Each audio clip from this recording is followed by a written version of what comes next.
Hello, everybody. This is Frank with Iron Age News, Wednesday, October 29th, 10 a.m. There's been some articles generated online talking about President Trump being delivered a stinging rebuke, meaning probably that the Supreme Court of the United States will not hear his appeal on the Jean Carroll fake rape case, and that he will have to sort of eat it on that one, unless he comes up with some other clever way of getting around it. We're going to have two of those videos today. One is this one now, which is a collective association, and one I did myself. So, however you like either one, there you go. And of course, you can find us on Substack and www.southfloridaconservative.com and YouTube, BitChute, and Rumble. Thank you all for putting in your likes, dislikes, things like that. And so we're going to talk about this because this is going to be the most successful and will eventually become the most famous example of lawfare enacted against a political figure, possibly in the United States in decades, if not longer. So the mainstream press says it's celebrating accountability on this whole issue, and it's really cheering is the success of lawfare, which was a coordinated yet uncoordinated attack by both the liberal media and the partisan judicial and attorneys' offices, things of that nature in the state of New York versus one Donald J. Trump on sex allegations, which in a normal day would not have held water if you tried. But yet he has gone on and had his conviction, and he owes her $63 million or something like that. And nobody really discusses the fact that it never happened. And they made all kinds of examples of how it could have happened, but we know it didn't. But it did, but it didn't. It does nothing but cheapen what's left of the Me Too movement. It does nothing but cheapen people's outlook towards women who have been victims of various crimes against women, because this does. And we'll just go from there. So what it really is, as I said, it's a successful op under the lawfare regime. So we're going to dissect a little bit how the media coverage of the E. Jean Carroll case against Donald Trump reveals a little something deeper, and it is not the strength of American justice, but rather the rise of a weaponized legal culture that rewards political litigation and punishes judicial restraint. And those of you who are in or wish to be in office better start looking at this and start preparing against it, because if you don't, it's going to bite you in the ass. So let's start with the facts of the case, which is something that the headlines don't always put in there. So in 2022, and this is, like I said, not a perfect storm, but you can see how these things start to come together. In 2022, New York passed the Adult Survivors Act. It was a short-lived law that reopened the window for expired sexual assault crimes. That single statute allowed E. Jean Carroll to sue Donald Trump decades after the alleged incident. A jury in 2023 awarded her $5 million. A year later, another jury, this time weighing a defamation claim, handed her $83 million more dollars. All this is being done in New York. The appellate court has since called that figure fair and reasonable, which, if you look at other cases similar to it, it was nowhere near that number. That $5 million would have probably been more regular. And now Trump's legal team has asked the Supreme Court to intervene. I think, as do most people, that the Supreme Court has been so intimidated by the Antifa types, which are the stormtroopers of the left, and with legal attacks against themselves, that it will vote not to look at it, or will say it is beneath them to look at. But it's basically the coward's way out so that they don't have to be attacked any further. So most observers, as I said, including Carroll's own attorney, admit that justices probably won't take the case, not because it's settled law, but because it's too politically radioactive. That's why. They are afraid for their own lives because of the leftist violence. So we have nullified the Supreme Court of the land. That's what everybody's applauding. That reluctance is what we call lawfare. Lawfare isn't law, it's politics disguised as law. It's the art of using procedure, venue, and publicity to crush a rival without firing a shot. Those of you who are from Broward County, as myself, will remember the huge amount of lawfare that was heaped on one Brenda Pham while she was a school board member, and it was completely out of control, but it was the same type of operation until she finally left. I don't know where she is now. I think she had to move out of state because of death threats.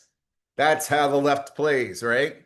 So the Adult Survivors Act wasn't written for Carroll alone, but its timing and the media choreography that followed created that perfect storm, that window to act.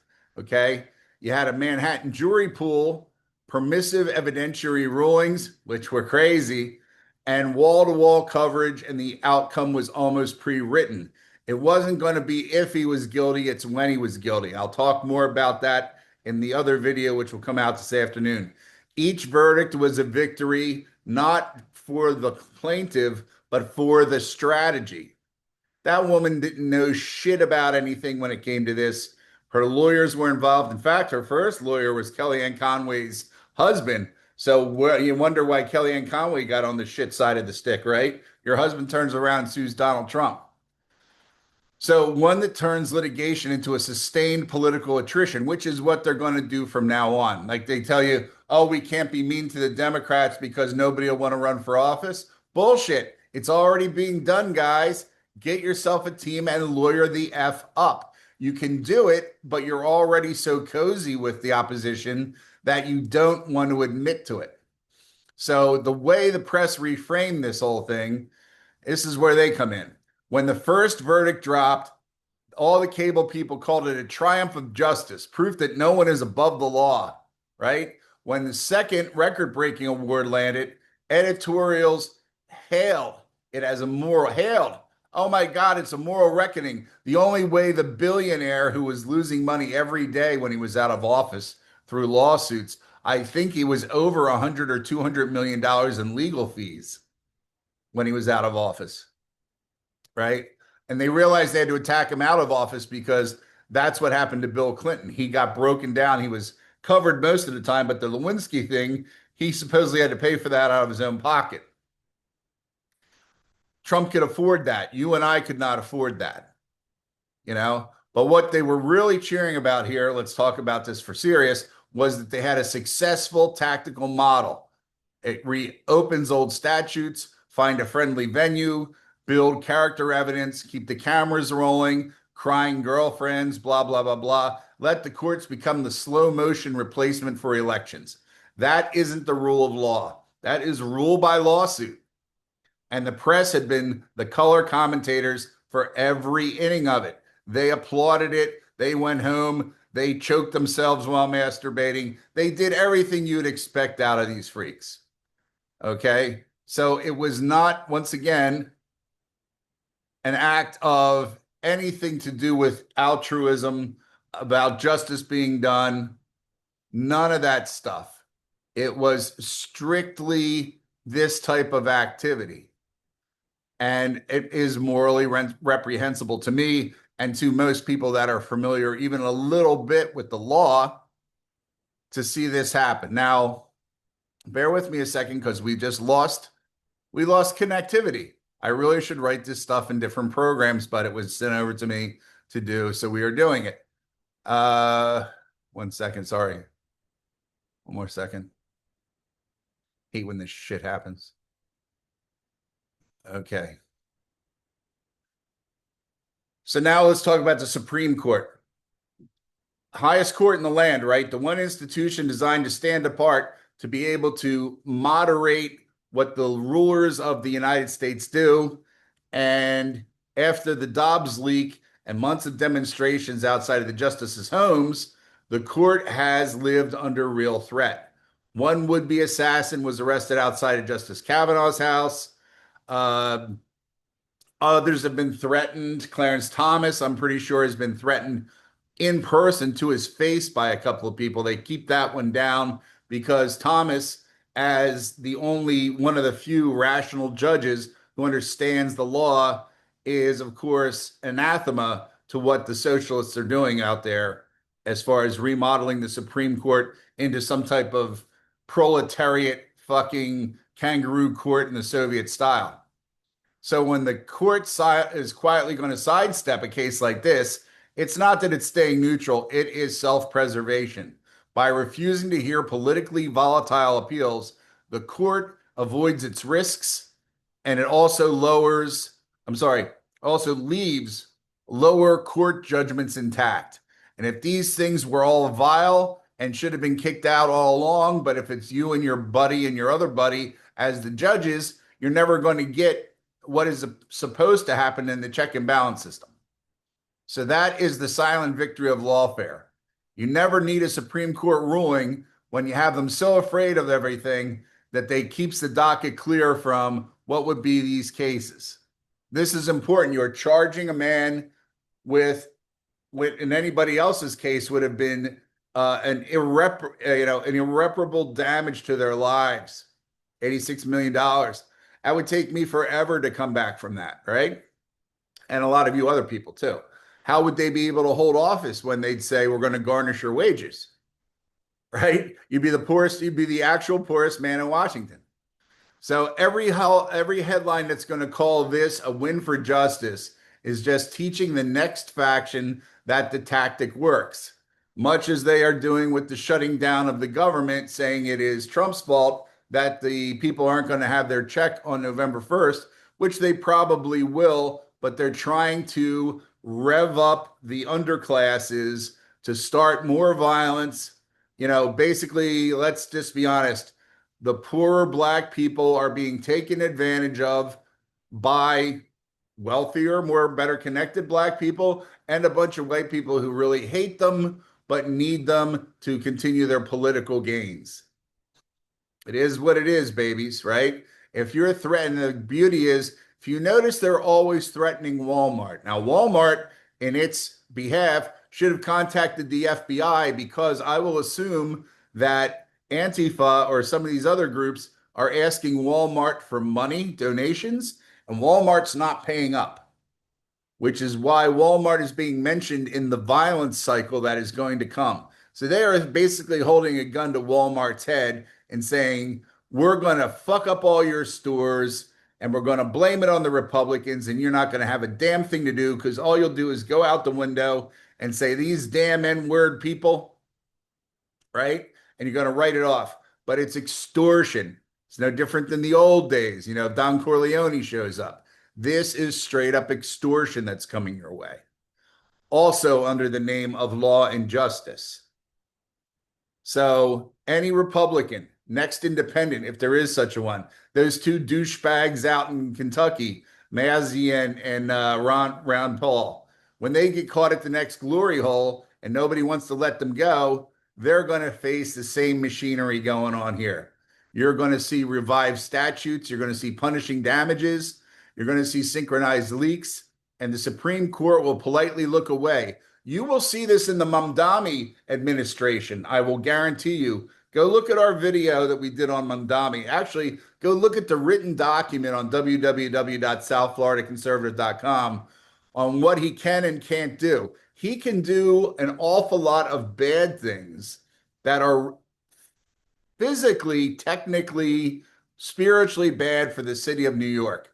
The other stuff that some people are worried about, letting gays kiss in public and all that bullshit, he won't get away with it because the Islamics will kick his ass around a bit. They'll do it behind closed doors because this is the first time that the Muslim Brotherhood has had an actual legal foothold in the United States. They are very big in Texas. They are very big in South Florida because we don't mention any of that because that would make the governor look bad. That we have the largest terrorist organization in the world operates out of South Florida between north of Metro Dade and the western part of Broward County going past Cooper City. everybody knows it, right? Everybody knows. So what it's coming down to this is the press calls this accountability, and it's not, it's a precedent. It is a model. They will use this and they will vary it up depending on what locations they are, which is why they need to keep the big cities, which is why they need to keep Los Angeles and New York and Chicago and all that. They can find laws that were struck down and bring them back just long enough to do some prosecuting, right? That's how you do. You find obscure laws because nobody ever takes old laws off the books. Very infrequently do you see a referendum saying we need to take the law about going 100 feet in front of an automobile with a lantern so that we don't scare the cows. No, that's still on the books, right? Nobody goes back and takes all the old shit off. So if you have somebody who's being paid good money, as USAID has spent, or Soros or anybody else, you can find these obscure laws, bring them into, at least keep them operational long enough to launch a suit, and then move forward with it. This is how it's done. So the real tragedy here isn't the verdict against Trump. All right. Trump sort of set himself out there. I remember, and nobody wants to talk about the grab him by the pussy thing. If you listen to what was said, he was making a statement. I'm not making an excuse for the guy. Speaks how he speaks. He should never, Billy Bush, I would never have talked in front of any of the Bushes. Billy Bush had to lay low for a while, but you have to ask yourself, how was Billy Bush making money all the time he had to lie low after he burned Donald Trump? His family paid for him, right? Because his family are sworn enemies to Trump. Nobody talks about that, but now he's slowly coming back, right? But he can't come totally back because there are people in the MAGA movement who's like, I will burn that I will burn his ass.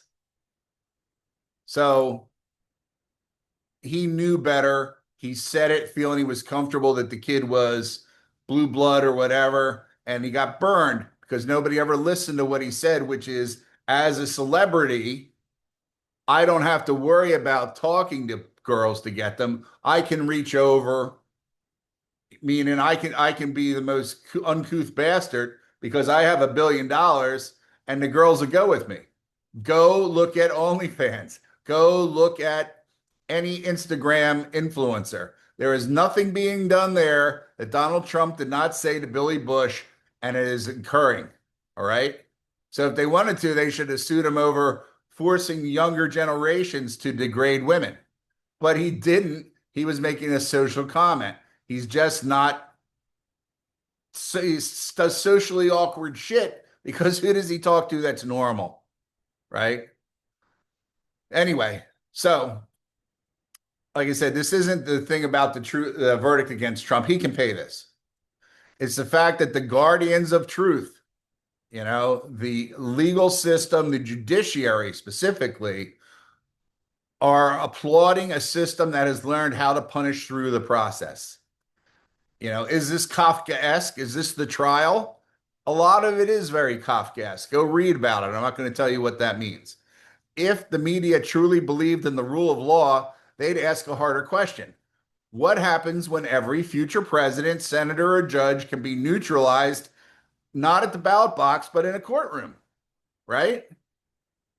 How do I get things to go my way? Maybe I am CAIR, C-A-I-R, and I'm the biggest threat to the American government since polio, right? And I'm going to start suing people, not when I catch them saying bad things about Islam, but I'll catch them saying something bad about something else, but I know I want them out of their box because of Islam, all right? And that's what you're going to have. It's going to be governance by the gavel. It's not going to be justice, and the press is eating it up. So that's all we have for now. I have something later that we're going to do, which is just the Jean Carroll court story and how farcical this whole thing was and how this never would have gotten off the ground anywhere else. So on that note, you all have a good day, and I will talk to you later on. Goodbye.